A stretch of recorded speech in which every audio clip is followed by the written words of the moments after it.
अस्सलामुअलैकुम वरहमतुल्लाहि वबरकातुहू। प्यारे बच्चों, ऑनलाइन क्लास में आपका वेलकम है। आज हम सिविक्स का लेसन नंबर 3 क्वेश्चन आंसर करेंगे। चलिए स्टार्ट करते हैं। प्रश्न 1 देखिए, निर्वाचन क्षेत्र व प्रतिनिधि शब्दों का प्रयोग करते हुए स्पष्ट कीजिए कि विधायक कौन होता है और उसका चुनाव किस प्रकार होता है। अब देखिए, पहले विधायक को एक्सप्लेन किया गया है। विधायक कौन होता है? विधानसभा के सदस्य को विधायक या एमएलए कहा जाता है। प्रत्येक विधायक विधानसभा में अपने निर्वाचन क्षेत्र को प्रतिनिधित्व करता है।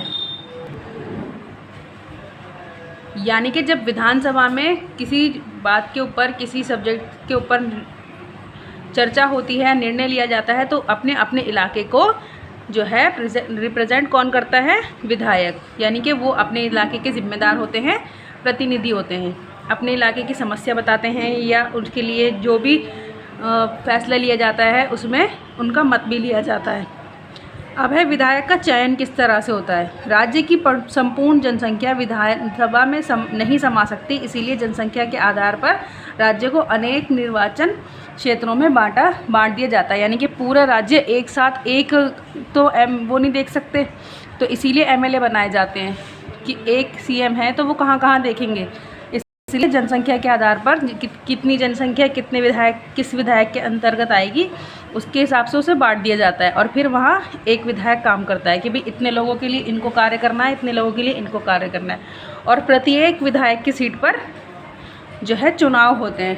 सभी पार्टियां अपना अपना प्रतिनिधि खड़ा करती हैं और जनता द्वारा चुना जाता है कि कौन वहाँ का एमएलए होगा। प्रत्येक निर्वाचन क्षेत्र में वयस्क नागरिक अपने गुप्त एवं सार्वभौमिक मताधिकार द्वारा एक व्यक्ति का चुनाव करते हैं। ये बता दिया था मैंने आपको अभी कि क्या सार्वभौमिक वयस्क मताधिकार, या आप पिछले लेसन में भी पढ़ चुके हैं। जो 18+ होते हैं वो वोट डालते हैं और अपनी मर्जी से अपना प्रतिनिधि चुनते हैं। सभी पार्टियों से एक एक एमएलए के लिए प्रतिनिधि खड़ा है। सीट तो एक ही है लेकिन एक को ही मिलेगी। अब किसको मिलेगी? जिसको जनता सबसे ज़्यादा वोट देगी। ये गुप्त होता है पूरी तरीके से, यानी कि किसी को नहीं पता होता कि किसको वोट किसने दिया है। अगले देखिए, यह चुना हुआ व्यक्ति विधानसभा में अपने निर्वाचन क्षेत्र की जनता का प्रतिनिधित्व करता है, इसलिए इसे विधायक अथवा एमएलए कहा जाता है। अपने इलाके की जनता का उसको प्रतिनिधि कहा जाता है। निर्वाचन क्षेत्र मिलता है और फिर उसमें वो कार्य करते हैं।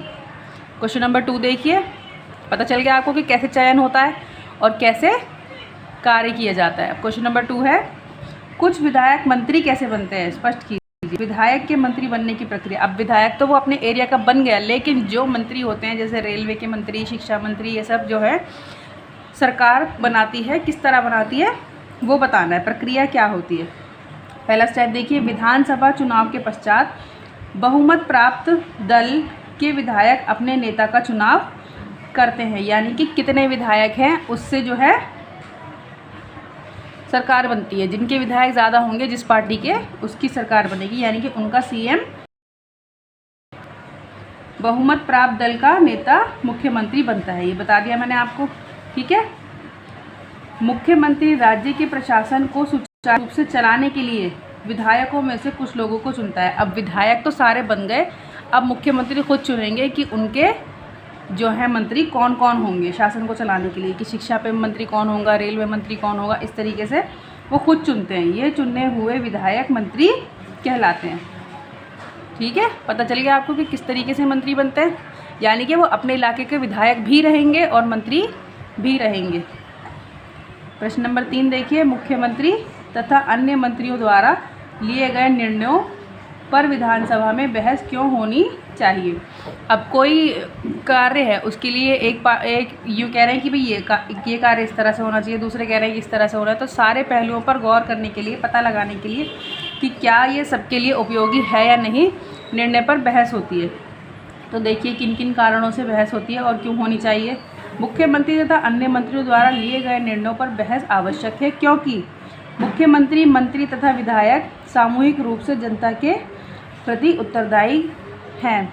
मुख्यमंत्री और मंत्री तो होते हैं जनता के लिए उत्तरदायी, कि मतलब अगर कोई भी दिक्कत आ रही है, कोई भी परेशानी आ रही है, उसका सॉल्यूशन करना किसकी जिम्मेदारी है? विधायक की। और विधायक किससे कहेंगे जाकर? मुख्यमंत्री से। और मंत्री उसके लिए कार्य कर रहे हैं, उस फील्ड के लिए जिस फील्ड का उनको मंत्री बनाया गया है। नंबर 2 देखिए, ये आवश्यक नहीं कि मुख्यमंत्री तथा अन्य मंत्रियों द्वारा लिए गए सभी निर्णय समाज के सभी वर्गों के लिए लाभकारी हों। क्या मतलब उन्होंने फैसला तो ले लिया लेकिन सभी वर्गों के लिए वो उपयोगी नहीं है। अब दूसरी एरिया के विधायक या दूसरी पार्टी के जो लोग हैं वो उसका विरोध भी कर देते हैं निर्णय का कि ये बात सही नहीं रहेगी, तो इसीलिए फिर बहस होती है। विधानसभा होने वाली बहस के द्वारा ही मुख्यमंत्री तथा मंत्रियों के अधिकारों के दुरुपयोग पर अंकुश लगाना संभव है। यानी कि ये ना हो कि कोई अपनी मर्जी चला रहे हैं, कुछ भी कर रहे हैं, तो उस पर अंकुश लगाना हो, यानी कि उसको रोकना, उसको एक तरह से रोकने के लिए जो है अंकुश लगाने के लिए, कि वरना तो कुछ भी नहीं कहेगा उन्हें, कोई नहीं रोकेगा, कोई उनको मना नहीं करेगा, तो क्या करेंगे वो? अपनी मन मर्जी करेंगे।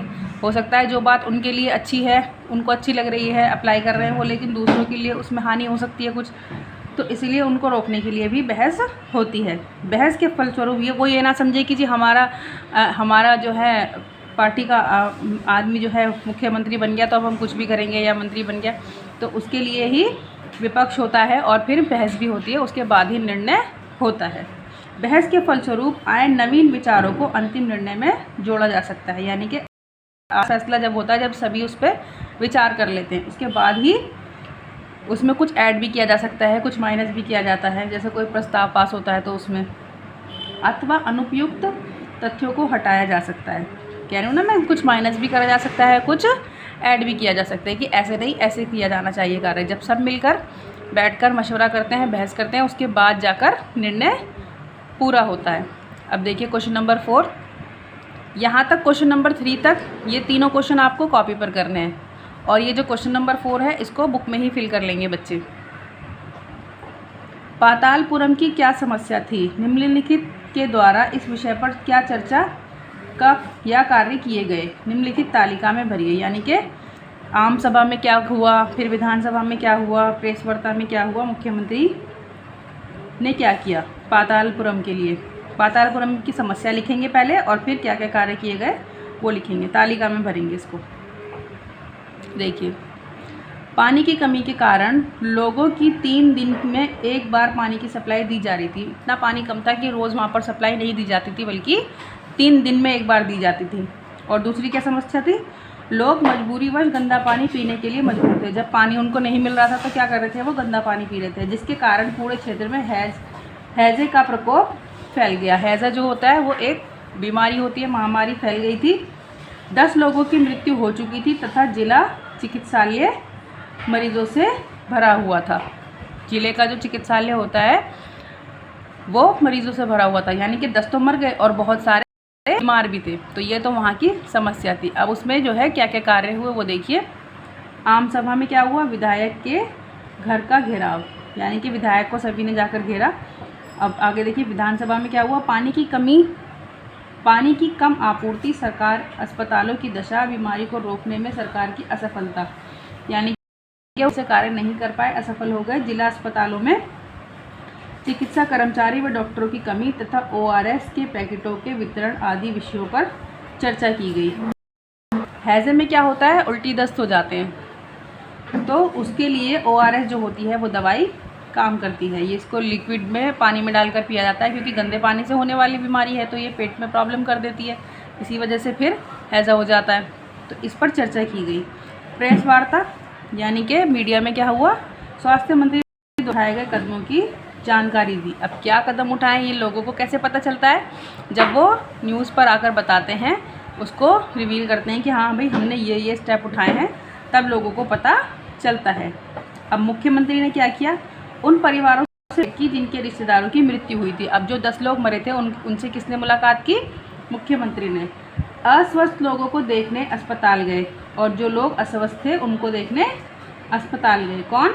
मुख्यमंत्री। पीड़ित परिवारों के लिए मुआवजा राशि की घोषणा की, और जो बीमार थे उनके लिए मुआवजे की घोषणा भी की कि भाई इनको मुआवजा मिलेगा। सफाई तथा पानी की आपूर्ति को सुनिश्चित किया।